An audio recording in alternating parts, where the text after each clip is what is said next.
had a video request for this, so here we are. So to recap, this is in regards to the medication Mounjaro, which is currently FDA approved for type 2 diabetes, and it is being prescribed off-label for weight loss. Last week, the manufacturer, Eli Lilly, received a fast track designation from the FDA in order to get the medication Mounjaro, generic name tirzepatide, approved for weight loss. So essentially, the manufacturer wants to get the medication Mounjaro approved for weight loss by the FDA, and they're waiting on the clinical trial results from their 2 phase 3 clinical trials. One phase 3 clinical trial has already completed, and the results from that are available. The second trial, called SURMOUNT-2, is expected to end in April 2023.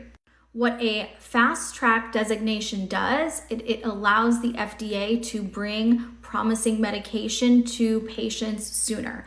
So if there is a new drug on the market that is seeming to fill a hole in the industry or is seeing really promising results, they can submit an application to get a fast track designation, which allows them to get the medication approved faster than the normal FDA approval application process.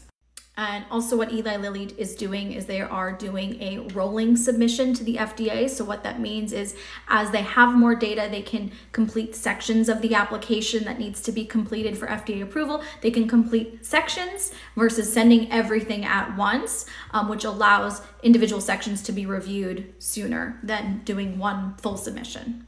So all of that to say is standard, I think normal FDA approval for a medication is around 10 months or longer from what I've read. And this fast track designation will allow Eli Lilly to hopefully receive an FDA approval or be on a path to FDA approval within 6 months or less of the submission being complete.